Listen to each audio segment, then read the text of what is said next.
Hello everyone, students of class 12th. So again we are here with the poem Second, an elementary school classroom in Aslam. From the book Flamingo, poem Second. Has been written by Stephen Spender. The first page we completed. It's time to have the recap. यहाँ पे Stephen Spender एक school की बात कर रहे हैं, जो मतलब इस तरह का स्कूल है, गवर्नमेंट स्कूल जैसा. सभी गवर्नमेंट स्कूल एक जैसे नहीं होते हैं. बहुत जगह सही भी रहता है, कई जगह कुछ कंडीशन ठीक नहीं रहता है. तो यहाँ पे बच्चों के बारे में बताया गया है. एक गर्ल है जिसका हेड डाउन है, डेस्क पे हेड रख दिया उसने, पढ़ने पे कोई इंटरेस्ट नहीं है. एक बच्चा है जो काफ़ी दुबला पतला है. एक और बच्चा है जिसके हाथ जो है मुड़े हुए हैं. तो वो एक तरह का जेनेटिक प्रॉब्लम है. उसके फादर को भी इस तरह की प्रॉब्लम थी. उसके फादर इलाज नहीं करवा पाए थे, because this children belong to a slum. झुग्गी बस्ती से बिलोंग करते हैं. तो वहाँ पे ऐसे लोग मिलेंगे जहाँ जिनका इनकम जो है काफ़ी कम रहेगा. तो इनकम कम रहेगा तो और भी बहुत तरह की बुराइयां हैं, वो भी रहेंगी वहाँ पे. तो वहाँ बताया गया कि क्लासरूम के अंदर डार्क है और मैप भी है, शेक्सपियर की फ़ोटो भी है. शेक्सपियर की फ़ोटो के साथ कोई लेना देना नहीं है, क्योंकि वो कभी भी शेक्सपियर जैसे बन नहीं पाएंगे. अगर हम घर के अंदर रहें, स्कूल नहीं जाए, एजुकेशन हासिल नहीं करें और महात्मा गांधी का, सुभाष चंद्र बोस का या और भी कोई सरदार पटेल का या किसी की फोटो रख देंगे तो क्या हम उनकी तरह बन पाएंगे? कभी नहीं. We must get education for that. Education हासिल करनी पड़ेगी, तब हम शायद वैसा बन पाए. कहा जा रहा है मैप के बारे में. मैप जो है that is not there world. जो वर्ल्ड का मैप है ये उनके लिए वर्ल्ड नहीं है. क्यों? क्योंकि वो चाहकर भी उन जगहों में नहीं जा सकते, because they do not have money. Their parents do not have money. बताया गया यहाँ पे लास्ट लाइन में कि उनका जो फ्यूचर जो है, बच्चों का फ्यूचर जो है, ये फॉग से पेंट किया गया है, कोहरे से, डार्क चीज से पेंट किया गया. यानी कि फ्यूचर जो होगा इनका, करियर जो बनेगा, लाइफ जो, करियर तो कुछ बनेगा ही नहीं, लाइफ जो होगी that will be full of darkness. अंधेरा ही अंधेरा होगा उसमें. लेट्स प्रोसीड, आगे बढ़ते हैं अब इसमें. A narrow street sealed in with a lead sky, far far from rivers, caves and stars of words. ऐसी जगहों पे रहते हैं जहाँ पे स्ट्रीट, गलियाँ जो हैं वो मतलब उतनी सही नहीं है. टेढ़ी मेढ़ी रोड बनी हुई है, किसी की नहीं बनी हुई है. कोई आसपास कोई रिवर नहीं है, कोई माउंटेन नहीं है, अच्छे थॉट नहीं इन लोगों में. Surely Shakespeare is wicked, the map a bad example, with ships and sun and love tempting them to steal, for life that slyly turn in their crammed holes. From fog to endless night, on their slag heap, these children were skins peeped through by bones and spectacles of steel with mended glass, like bottle beads on stones. All of their time and space are foggy slum. So blot their maps with slums as big as a tomb. क्या है इस stanza में? वो कह रहे हैं कि Shakespeare जो विकेट, जो मैंने पहले आपको बता दिया, शेक्सपियर इज विकेट, बहुत बुरा इंसान है शेक्सपियर, क्योंकि शेक्सपियर से कोई लेना देना इनको नहीं है. They can never be like Shakespeare. वो कभी भी शेक्सपियर की तरह नहीं बन सकते.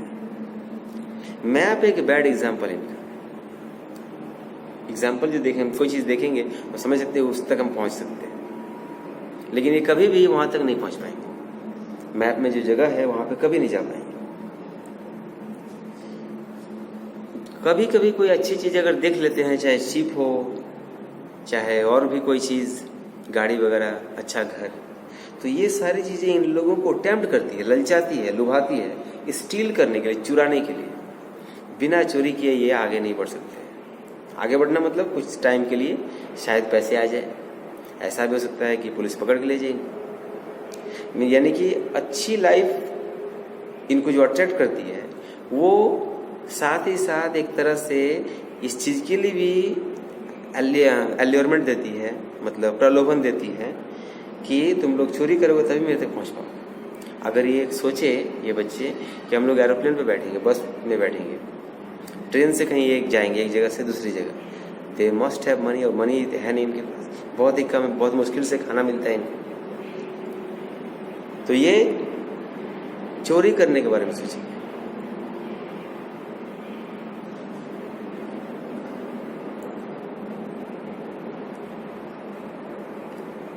इनका जो घर है उससे यहाँ पे क्रैम्ड होल्स बोला गया, बहुत छोटे छोटे घर है, क्योंकि सरकारी ज़मीन है, गवर्नमेंट प्रॉपर्टी है वो, और गवर्नमेंट की लैंड ज़मीन है, और वहाँ पे ये लोग छोटे छोटे घर बना के रह रहे हैं, लेकिन बहुत सारे लोग हैं।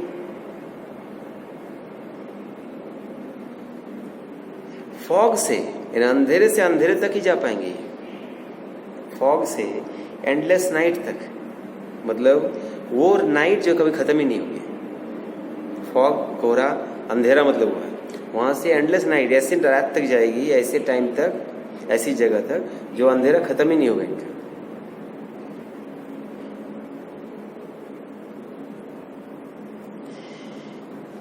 इनमें जो यहाँ पे जो बच्चे हैं, इनकी जो स्किन्स है, स्किन त्वचा जिसे कहते हैं, तो स्किन के पीछे जो बोन्स हैं वो बोन्स झांक करके देख रही है स्किन से बाहर, मतलब कि हड्डियां निकली हुई है।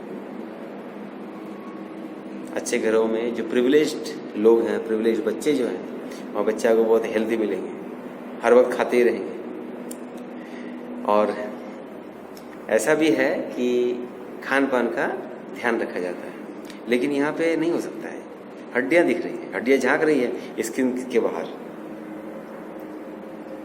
कुछ बच्चे चश्मा लगाए हुए हैं, लेकिन चश्मा जो है वो ग्लास जो है वो मेंड किया और रिपेयर किया हुआ है। हम लोग का चश्मा टूट जाएगा, हम रिपेयर नहीं करवाएंगे। शायद कोई अगर ऐसा है, कोई करवा भी लेगा, साइड का पार्ट रिपेयर होगा, बीच का पार्ट रिपेयर नहीं करवाएगा, लेकिन यहाँ पे ग्लास रिपेयर किया हुआ है।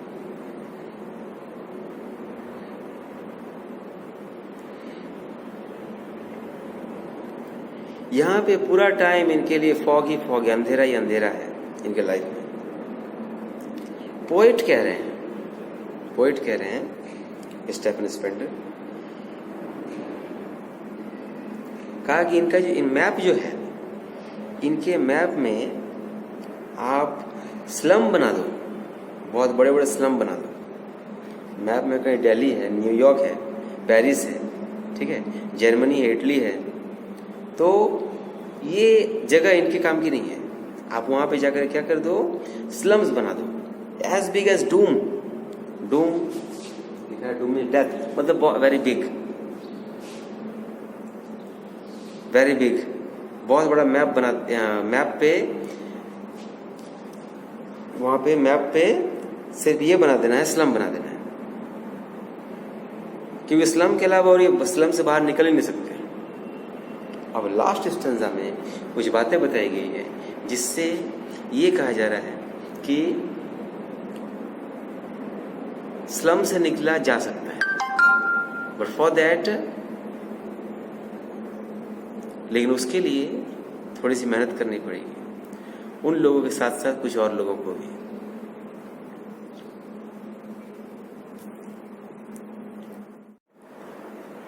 तो इनके साथ साथ कुछ और लोगों को मेहनत करनी पड़ेगी। कौन है वो, देखते हैं नेक्स्ट स्टेंजा में।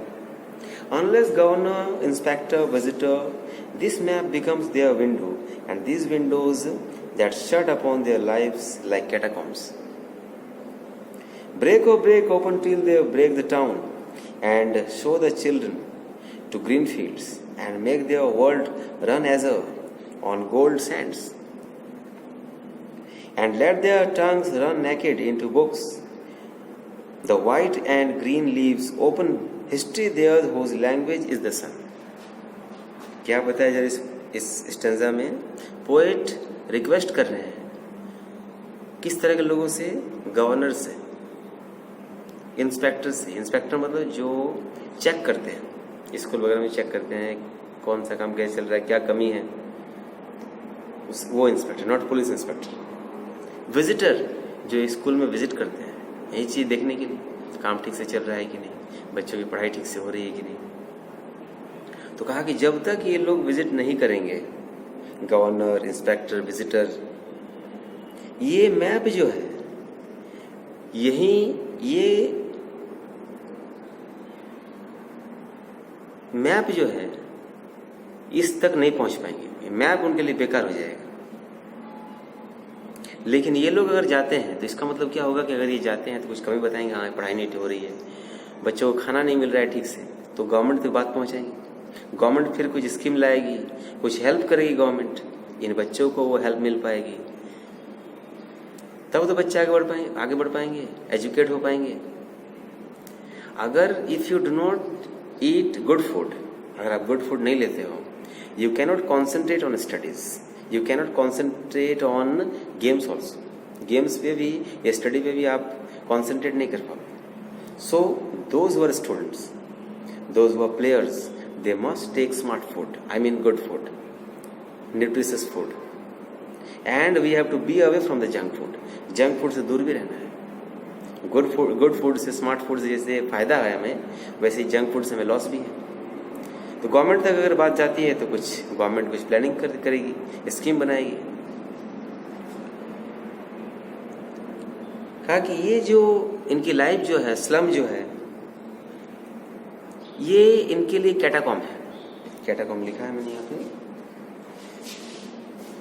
Underground place used for bearing dead people, जहाँ पर डेड पीपल को बैरी किया जाता है, दफनाया जाता है, उस प्लेस को कैटाकॉम बोलते हैं। कब्रस्तान आप कह सकते हो, कब्रस्तान तो ऊपर होगा, अंडरग्राउंड नीचे। तो कहा जा रहा है, यहाँ पोइट कह रहे हैं वो जो है कैटाकॉम ही है, मतलब वहां पे डेड पीपल है। अगर मैं कुछ नहीं कर रहा हूँ, खाना मुझे नहीं मिल पा रहा है ठीक से, मैं एजुकेट हो नहीं पा रहा हूँ, अगर मैं एडल्ट हूँ तो मैं किसी की हेल्प नहीं कर पा रहा हूँ, अच्छे कपड़े मुझे नहीं मिल पा रहे हैं, that means I am a dead person, मैं एक डेड पर्सन हूँ। तो पोइट कह रहे हैं इन लोगों से, गवर्नर वगैरह से, और जो लोग हेल्प करना चाहते हैं उन लोगों से, कि इनकी जो दीवारें जो है इनको तोड़ दो। दीवारें मतलब यही जो बार्स है, अड़चने, बैरियर्स जो है, प्रॉब्लम्स जो है, इनको दूर करो। अगर अच्छे कपड़े तो अच्छे कपड़े दो, अच्छा खाना नहीं तो अच्छा खाना दो, एजुकेशन ठीक से नहीं दी जा रही तो वो दो, तब तो बच्चे एनर्जेटिकली पढ़ेंगे। नहीं तो उनको पता ही नहीं चलेगा एजुकेशन है क्या, वो भागते रहेंगे और भागते भागते बहुत आगे चले जाएंगे। जब बहुत दूर चले जाएंगे तो वहां को वो चीज़ें समझ में नहीं आएंगी। अगर वो इस तरह से 10th क्लास तक पहुंच गए, 12th तक पहुंच गए, उसके बाद वो चीज़ें समझ में नहीं आएंगी ठीक से। 10th तक भी पहुंचना बहुत मुश्किल है, मैंने एग्जाम्पल के तौर पे कहा। अगर 10th तक पहुंच गए, 12th तक पहुंच गए तो वो समझ नहीं पाएगा बच्चे। अब वो भागेगा उससे, कब टीचर निकले, कब मैं जाऊं, कब मैं घर जाऊं, वो ये सोचेगा। कहा जा रहा है कि और इनकी दीवारें तोड़ दो और इन बच्चों को ग्रीन फील्ड्स दिखाओ, मतलब ओपन वर्ल्ड जो है वो ओपन वर्ल्ड दिखाओ, नेचुरल वर्ल्ड जो है वो दिखाओ। ये बच्चे कभी स्लम से बाहर निकल ही नहीं पाते हैं, कहाँ जाएंगे? जाने के लिए पैसे खर्च होंगे, पैसे हैं नहीं इनके पास।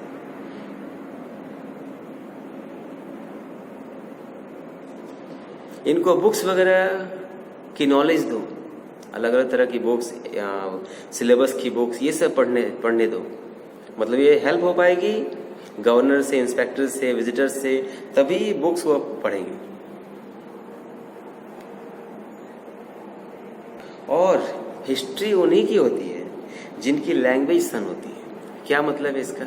हिस्ट्री वही बनाते हैं जिनकी लैंग्वेज मतलब क्या हो गया यहाँ पे कि अगर वो मेहनत कर रहे हैं और मेहनत में सारी चीजें मिल भी रही है, मैं किस चीज में मेहनत कर रहा हूँ मुझे पता ही नहीं है कि हाँ मैथ्स पढ़ना है, इंग्लिश पढ़ना है, हिंदी पढ़ना है, कुछ भी, तो इस पे मुझे मेहनत करनी है, तब मैं आगे बढ़ पाऊंगा। फिर क्या होगा कि मैं हिस्ट्री क्रिएट कर पाऊंगा, मतलब बाद में लोग मेरे बारे में पढ़ेंगे। मैंने कोई बुक लिख दी तो वो पढ़ेंगे, और बहुत तरह की चीजें मैं कर सकता हूँ, कोई इन्वेंशन कर सकता हूँ।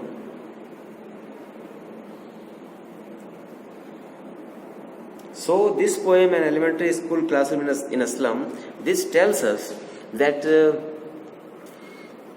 we are privileged. हम privileged हैं. We have got almost everything which we need and want. जिन चीज़ों हमें चाहिए, बल्कि लग्जरियस चीज़ें जो है वो भी मिली है. नीड तो मिली ही है, नेसेसरी थिंग्स जो है वो तो मिली है, साथ ही साथ जो लग्जरियस चीज़ें हैं वो भी मिली. तो बहुत सारे ऐसे बच्चे हैं जिनको ये सारी चीज़ें मतलब किस्मत में नहीं थी, इसलिए नहीं मिली है. So if in any way, if in any manner we can help this children, we must, हमें करना चाहिए.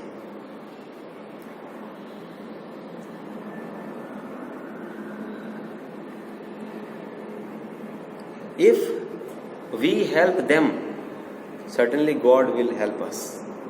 God हमारी हेल्प करेंगे. और अगर हम हेल्प नहीं करते हैं तो किसी ना किसी तरह से नुकसान हमारा होगा, लॉस हमारा होगा. आप कहोगे कैसे? अब आप सोच लो कि यहाँ से जो बच्चे निकलेंगे वो बच्चे क्रिमिनल भी बन सकते हैं, टेररिस्ट भी बन सकते हैं. May be possible they would harm us, हमें नुकसान पहुँचाएंगे. So not out of fear, डर से नहीं, just because we are human beings, हम ह्यूमन बींग्स हैं, इसीलिए हम लोगों को हेल्प करनी चाहिए. Because they are human beings, we must help them. We must try that nobody should be uneducated, illiterate. कोई भी इलिटरेट, अनपढ़, कोई भी अनएजुकेटेड नहीं रहे. This is the responsibility of the human beings. Human being इंसानों की ये रिस्पॉन्सिबिलिटी है.